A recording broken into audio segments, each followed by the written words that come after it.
안녕하세요. 임용선 목사입니다. 오늘 우리가 함께 나눌 말씀은 사도행전 10장 44절로 48절입니다. 우리 함께 하나님의 말씀을 보겠습니다. 베드로가 이 말을 할 때에 성령이 말씀 듣는 모든 사람에게 내려오시니 베드로와 함께 온 할례 받은 신자들이 이방인들에게도 성령 부어 주심으로 말미암아 놀라니 이는 방언을 말하며 하나님 높임을 들음이러라. 이에 베드로가 이르되 이 사람들이 우리와 같이 성령을 받았으니 누가 능히 물로 세례 베품을 금하리요 하고 명하여 예수 그리스도의 이름으로 세례를 베풀라 하니라. 그들이 베드로에게 며칠 더 머물기를 청하니라. 아멘. 네, 고넬료가 베드로를 청하여다가 집안의 모든 사람들과 함께 그 복음의 말씀을, 예수 그리스도에 대한 증거를 들었습니다. 그래서 바로 베드로가 이 말을 할 때, 즉 복음을 증거할 때 그 사람들이 마음에 큰 감동이 왔고 동시에 성령님이 그들 가운데 강림하셨습니다. 그래서 그것을 보던 그 베드로와 함께 하였던 그 할례 받은 그 유대인들, 그 신자들이 이 광경을 보고 굉장히 놀랐습니다. 왜냐하면은 바로 이방인들이 바로 이런 성령을 받는 거, 이건 엄청난 사건이었었죠. 구약 시대에는 그 성령은 아주 특별한 사람들에게 강림하였습니다.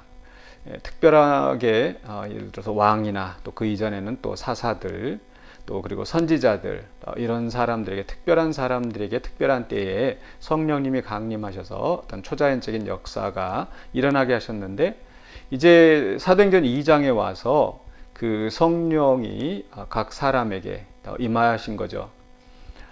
바로 요엘서에 있는 말씀대로 남종이나 여종이나 또 나이 든 자나 또 젊은 자나 어린 자나 남녀 할 것 없이 다 이제 성령을 부어 주셨다라는 거. 그래서 모든 사람들에게 차별 없이 성령이 임하실 수 있는 그런 새로운 시대가 예수 그리스도로 말미암아 시작된 거죠.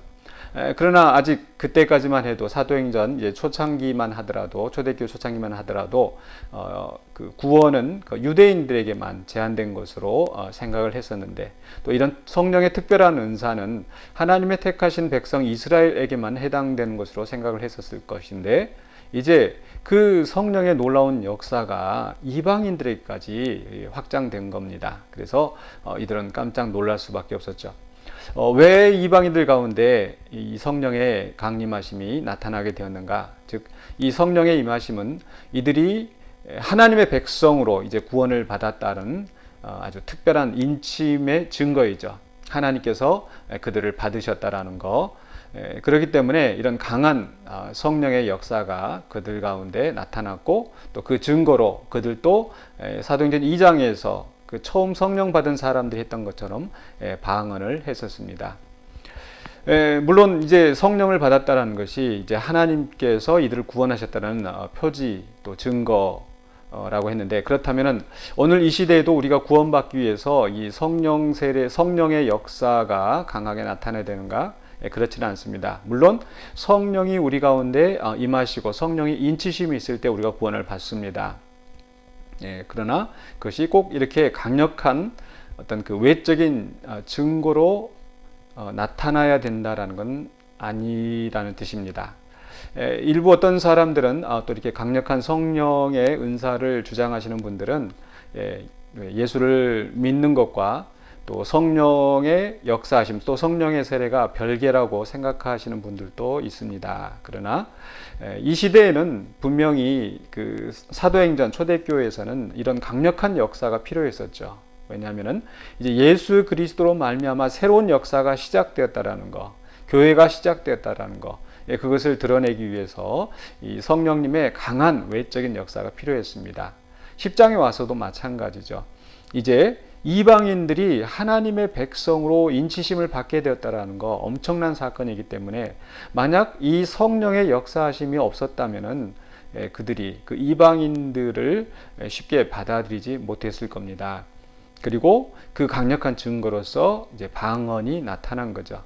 그렇기 때문에 이제 오늘 이 시대에는 우리가 구원받은 하나님의 백성이라고 해서 성령이 필요 없다라는 게 아니라 성령이 우리에게 임하셨다라는 그런 강력한 외적인 증거가 꼭 필요한 것은 아니라는 겁니다. 물론 어떤 사람들에게는 그런 강력한 성령의 역사하심이 외적으로 드러날 수도 있습니다. 또 어떤 사람은 방언을 할 수도 있고요. 그러나 모든 사람이 그렇지는 않는다라는 거. 가장 중요한 것은 그 사람이 예수님을 그리스도로 고백하는 믿음이 있느냐 없느냐. 누구든지 성령으로 말미암지 않고는 바로 예수를 주라 그리스도라 시인할 수 없기 때문입니다. 그래서 우리 안에 그런 믿음이 있다라는 것은 이미 우리 안에 그 성령님이 역사하셔서 우리를 감화하셨다는 뜻인 거죠. 그리고 이렇게 고넬료 집안 사람들이 성령을 받은 것을 보고 이제 그 다음에 47절에 보니까 베드로가 이렇게 이야기를 합니다. 이 사람들이 우리와 같이 성령을 받았으니 누가 능히 물로 세례 베품을 금하리요 하고 이제 물로 세례를 주라라고 명령했다. 그래서 그 함께한 사람들이 그 고넬료 집안 사람들을 또 이렇게 물로 세례를 주었을 것입니다. 성령 세례에 이어서 이제 물 세례가 그들 가운데 있었는데 바로 이 물 세례는 무엇입니까? 바로 우리가 깨끗하게 죄 사함을 얻었다라는 표징입니다.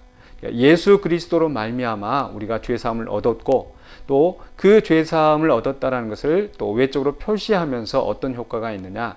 이들도 이제 교회의 그 공동체의 하나님의 자녀 하나님의 백성의 공동체의 일원이 되었다라는 겁니다. 그래서 이 세례를 물로 세례를 베푸는 것은 하나의 그 입문식과 같습니다. 그래서 성령의 인치심을 따라서 하늘로부터 인정하심이 있었기 때문에 이제는 이들을 그 구원의 공동체 안에서 배척할 이유가 없이 또 함께 한 구성원이 되었다라는 거죠. 그 앞부분에서도 그 할례 받은 신자들이라는 표현이 나옵니다. 이스라엘은 또 구약 시대 때는 누군가 자기들 구원받은 백성의 공동체로 들어오려면 반드시 개종을 하고 똑같이 할례를 받았어야 됐죠. 그렇기 때문에 만약에 이들이 구원받은 그 백성으로 이방인들이 인정을 받으려면 이제 할례를 하고 그렇게 해서 인정을 받게 될 거라 이런 절차가 그 예상될 수 있는데 그러나 그 할례가 중요한 게 아니라는 거죠. 바로 예수 그리스도의 이름으로 물로 세례를 줬을 때 그들은 이미 예수 그리스도로 말미암아 죄 사함을 받았고 이 물이 그들을 깨끗하게 하는 것은 아니지만은 그러나 예수 그리스도로 말미암아 깨끗함을 얻었다라는 그 하나의 가시적인 표현이고 이제 구원의 공동체 안에 한 구성원으로서 자리할 수 있다라는 것을 보여주는 겁니다. 그래서 외적인 육체에 행하는 할례가 아니라 믿음을 예수 그리스도를 믿음으로 고백하고 우리가 세례를 받았을 때 우리는 하나님의 백성의 교회의 합법적인 구성원이 되는 겁니다. 물론 꼭 세례를 받아야 구원받았다는 뜻은 아니고요. 우리가 이제 구원을 받았으면은 또 이제 교회의 구성원으로서 또 역할을 할 수 있도록 그 세례라는 입문식을 거치게 된다라는 거 이것을 기억하시면 좋겠습니다. 그래서 오늘 말씀이 우리에게 주시는 교훈은 무엇인가? 이미 우리에게는 성령이 임하셨다라는 거, 바로 예수를 그리스도로 고백하는 나의 믿음이 있는 것이 바로 내가 성령 받았고 그 성령이 내 안에 역사하신다라는 증거입니다. 그래서 우리가 그 성령을 따라 행하고 또 우리가 또 세례를 이 말씀을 듣는 분들은 중에 또 세례를 받은 사람들이 많이 있으실 거고 또 아직도 세례를 혹시 받지 않으신 분도 있을지 모르겠습니다. 바로 이 세례를 받았다라는 거, 바로 이제 교회의 하나님의 백성의 공동체의 구성원이라는 거. 그렇기 때문에 그 구성원으로서 또 교회를 사랑하고 또 우리 교회에 맡기신 사명을 감당하는 또 한 사명자로서 우리가 살아가야 되겠습니다. 정말 예수님께서 우리를 물과 성령으로 거듭나게 하시고 하나님의 백성으로 삼으셨다라는, 그리고 이제는 내가 하나님의 자녀로서 하나님의 백성의 일인으로서 우리가 살아가고 있다는 그 믿음과 또 기쁨, 소망을 가지시고 오늘 또 우리가 승리하는 또 하루를 살아가시는 저와 여러분이 되시기를 주의 이름으로 축원합니다. 기도하겠습니다. 사랑의 주 하나님, 은혜를 감사합니다. 우리를 예수 그리스도 안에서 또 거듭나게 하시고 우리의 죄를 용서하시고 하나님의 자녀 삼으시고 또 우리에게 성령을 허락하셔서 우리가 성령의 사람으로 살아갈 수 있게 하심을 감사합니다. 오늘 고넬료가 이방인이었지만은 이제 하나님의 백성에 포함되었던 것처럼 우리들도 죽을 수밖에 없는 우리 죄인들이 예수 그리스도의 은혜로 말미암아 하나님이 우리를 사랑하시는 그 사랑으로 말미암아 하나님의 자녀가 되었사오매 우리가 매일의 삶 속에서 성령의 인도하심을 따라 살아가는 우리가 되게 하여 주시고 또 우리 자신을 위해서 이기적으로 사는 것이 아니라 하나님 우리에게 맡기신 사명을 기억하면서 또 공동체의 우리 교회의 구성원으로서 우리의 사명을 감당할 수 있는 우리가 되게 하여 주시옵소서. 예수 그리스도 이름으로 기도하옵나이다. 아멘.